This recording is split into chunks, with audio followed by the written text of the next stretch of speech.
Okay, so first of all, I'm going to tell you what I have. I have an idea for a game I want to build that I think would be a fun, like, pretty cool project one, if I do say so myself. And the idea I have that I've brainstormed up here for project one is we're going to go to the Sherman-Williams site. So I'll send you guys a link here.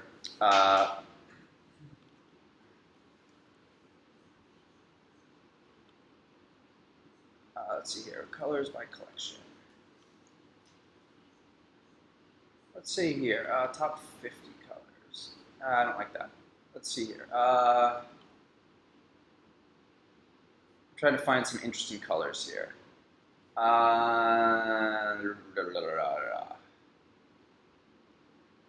Let's try color forecasts. So I'm trying to find a page here that has just a list of colors. Let's see here, top 50 colors. I just think these colors are kind of boring. Discover more. Let's see here. Paint colors. Okay. Paint colors by collection. Let's try lifestyle collection. High voltage. I like this. Okay, let's check it out. Okay, so I'm going to share this link with you. High voltage. Okay, so I'm going to put this in the Slack room right now. Let's see here. Put this down here. I'll take this off the screen. And I'm putting this into garlic. Okay, so everybody should click on that link. All right.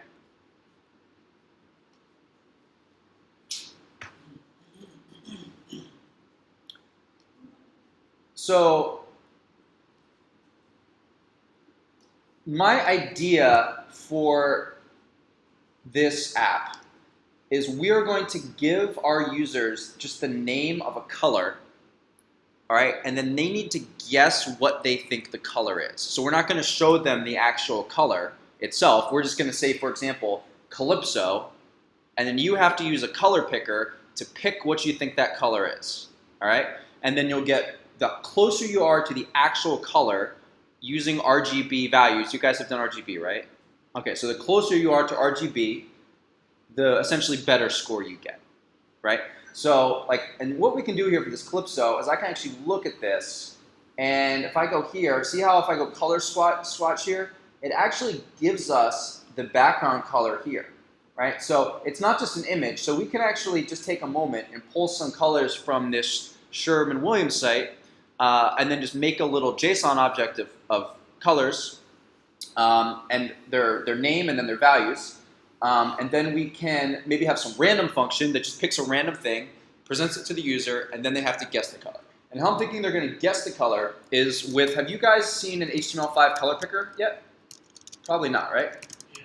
You have? For pre-work. Cool. So input, so there's this input type of color, and it looks just like this. So you click on this, right? And then a user can slide this around, and then we can have this in our form, and then we can actually get the value from this color picker, all right? So it'll spit it out. So the one thing I'm seeing as we look at this here is it gives us that value as a hexadecimal notation.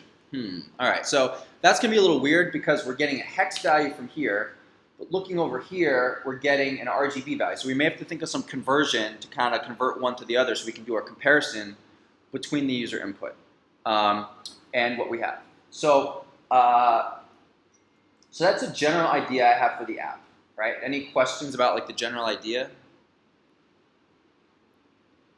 You're giving the name Calypso, and you just have to base on the name. Yeah, so you'll see just the word Calypso on a screen, and then you're gonna have to get a color picker, pick what you think it is, and essentially if we picked like this, like we would have a good score. If we thought, Calypso was like tropical, maybe it's like tropical green or whatever, like we would probably have a low score, right? Because it's not as close. I don't know. So this to me seems like a good project because it's not just like rebuilding something that already exists, not just like, hey, we're gonna like build Hangman. I mean, there's nothing wrong with that, but this is like, has a little creative twist. Was that a question or you just, no, okay, just resting your hand.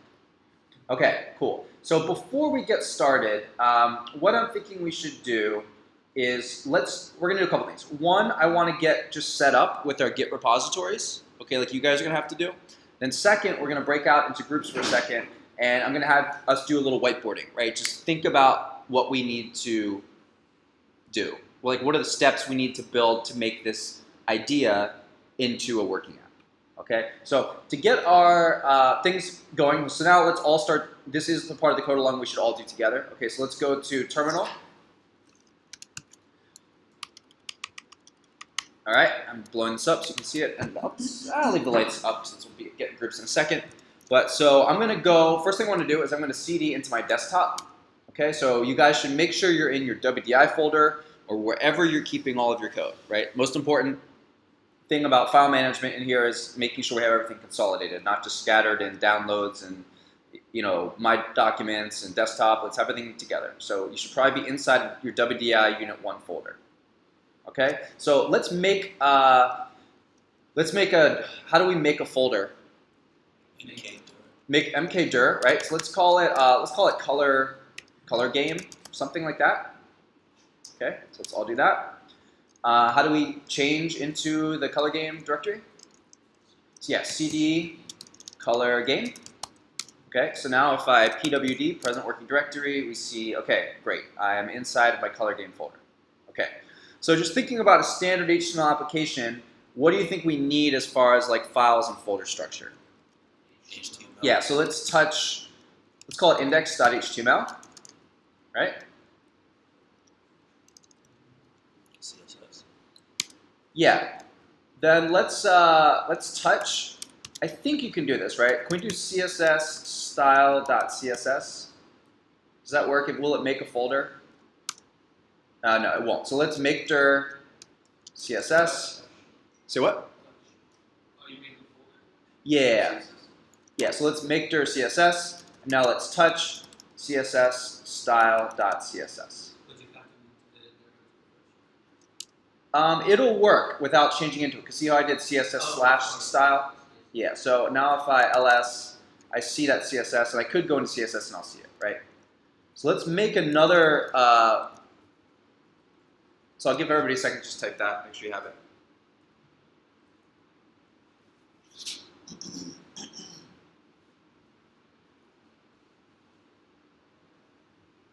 All right, so what other folder do you think we should have? JavaScript, right? So let's make dir JS, and now let's touch. We could call this whatever we wanted, but let's call it main. Sorry, let's put it in our JS folder. So JS/main.js. You can call it whatever you wanted. Okay.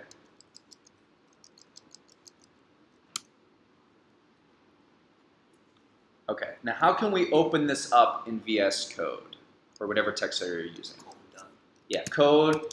Dot, right? So code, I'll say I have code insiders because I like the nightly build, be on the bleeding edge of VS Code technology, and I'm actually going to show you that in a second. So something else. So out of curiosity, how many people here are using VS Code?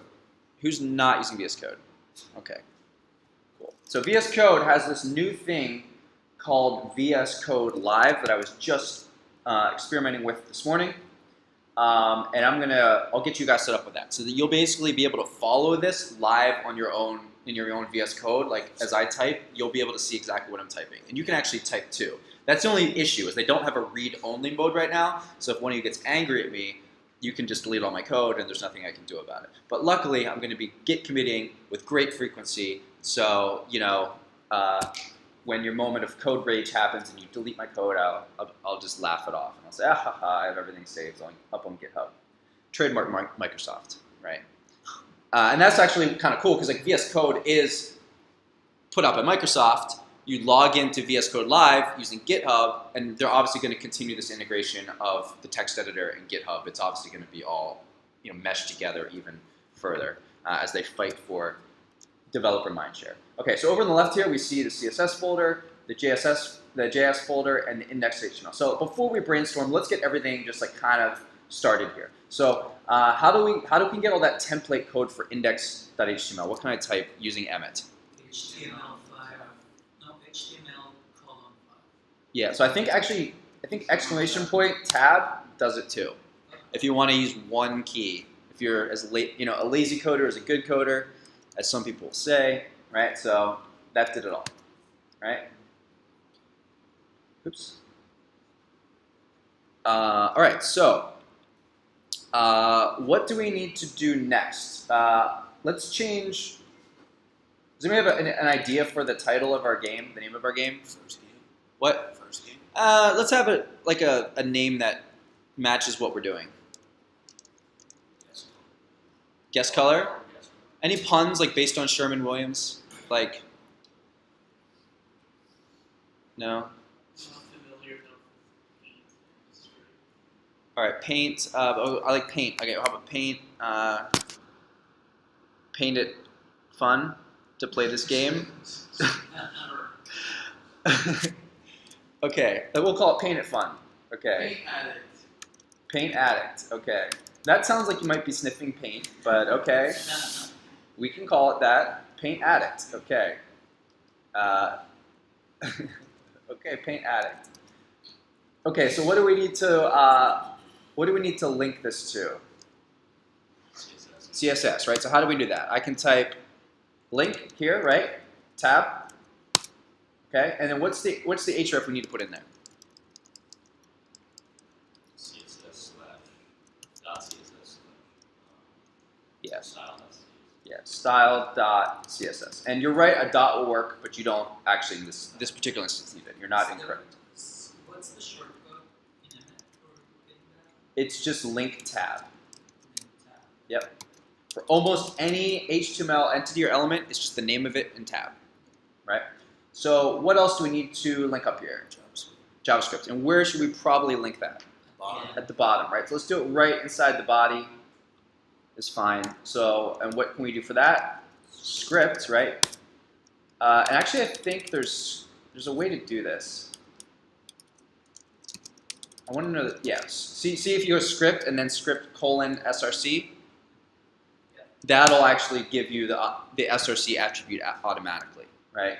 Because people also will just write JavaScript in between these two things. You know, const cool equals cool or whatever. You know, but we're not doing that. We're actually linking to an external JavaScript file. So the URL for this script is going to be what? JS.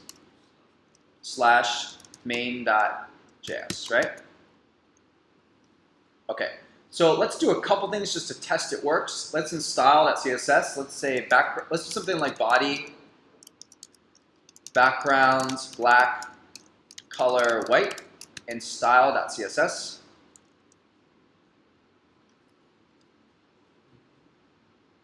And I would actually recommend you probably want to get, multiple panels open here. And the shortcut for that is Control Option Command and then the number, and then actually, sorry, just two. It's a little different in Sublime.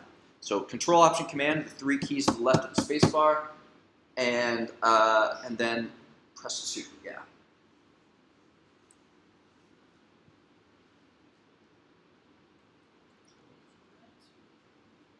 All right.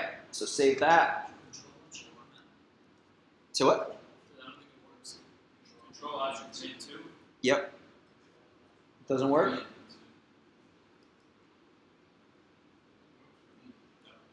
So the other thing is I have the shortcuts here from Sublime package, which maybe makes them a little bit different. So I have this import Sublime text key map and settings importer because I was coming from Sublime, so I wanted to.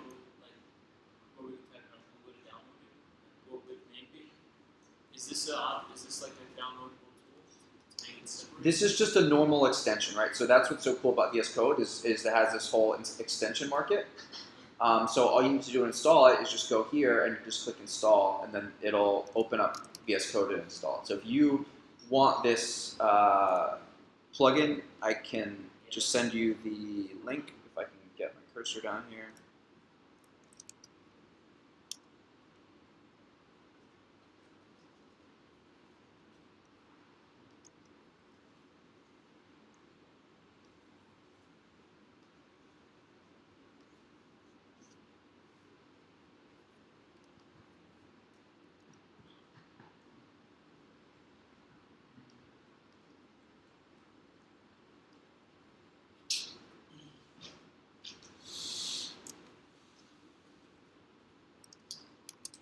So once you've done that, let's just test out our let's go into main.js. And I'm also just going to log working, just so let's just check, it's hooked up right. We have our console.log not hidden or anything like that. So I've got my style.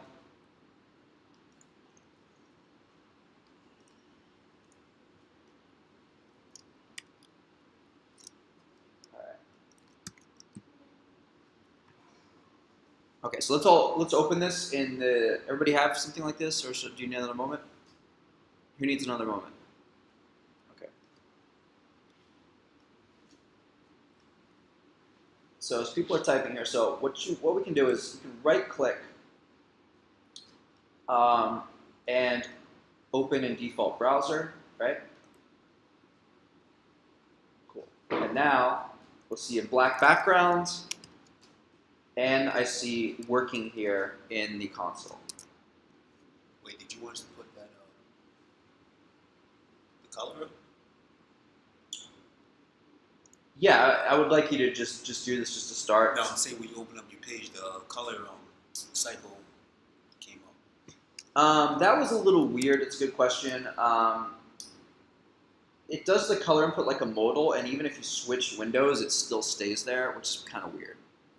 Even if you switch tabs, it's an odd behavior. So yeah, it's a good question. I did not make that yet. All right, so everybody have this so far? Okay, so we have a good starting spot. What I think we should do is let's make a Git repository, right, to put this in. So let's all go to GitHub. I'm going to go to git.generalassembly. Right, everybody should do this. Make your own repository. Let's see here, start a project. So, okay, and let's call this, what was it, Paint Addict? I'm not sure how I feel about this. All right, Paint Addict.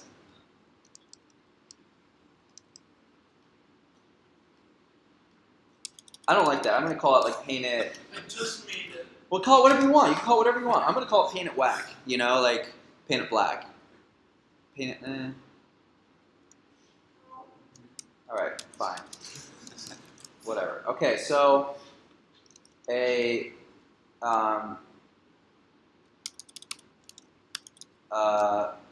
best game. Okay, so let's create a repository here. Okay. Okay. So now I want to link up this folder with that repository, right? So how can we do that? It says right here, right? So we need to first git init inside this folder. So git init. Here, I'll put this at the top. Git init. Initialized empty Git repository and color game. So it added this .git file, this .git folder, which is going to keep our little Git history there. Okay, so what is it? What is the next step it says to do? We don't have to. I mean, we normally would, but screw it. So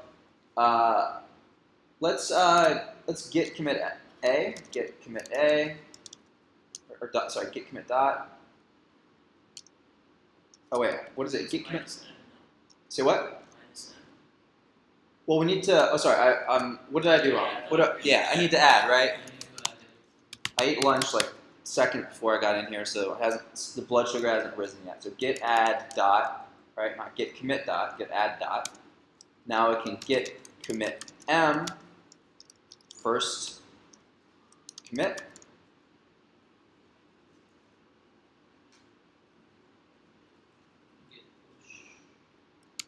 Right? So we can't push yet though, right? Because why not? We didn't add the remote, right? So there's nowhere to push to. If I do git push, it's going to say, I don't know where you want me to push this to. So we can just copy this line right here that says git remote add origin.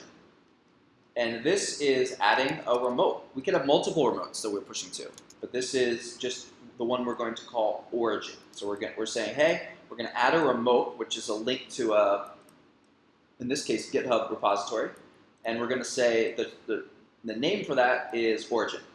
And here is the link right here. Cool. And then after that, it says git push u origin master. Git push u origin master. Then we should see upload branch master set up to track remote branch master from origin. So now I'll go up here, refresh, and we see our code. Sweet. So this is what you're going to want to do as you get started with your projects, right? Because we've mostly been giving you, hey, just download this, fork it, right? But so you need to make a new repository with a new project. We're not giving you any starter code. No need to clone it. Yeah. Yeah. I mean, like, if we make a change, we don't have to clone it because it's in our computers. It's just git push origin master. Yeah, cloning as if, yeah, you wanted to take something that somebody else had started and then, yeah, exactly. And Or if you buy a new computer and you have. yeah, there's a lot of reasons you want to clone. And for now, let's just talk about what we want to do. So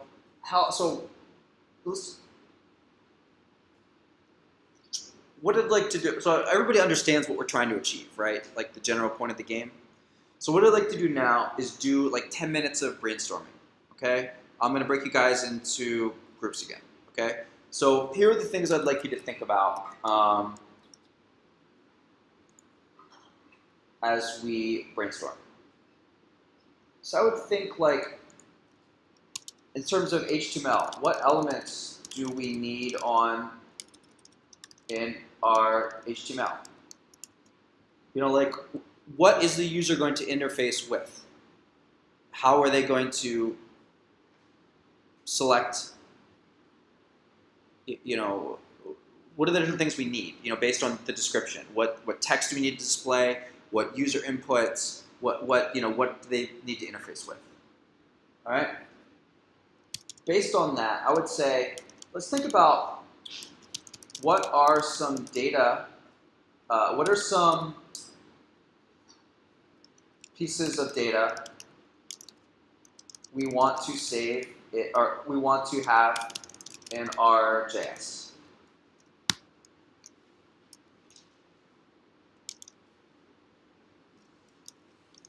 What are some functions we want to have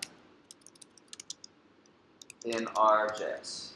Meaning, like, what things do we need to respond to? What are we going to do?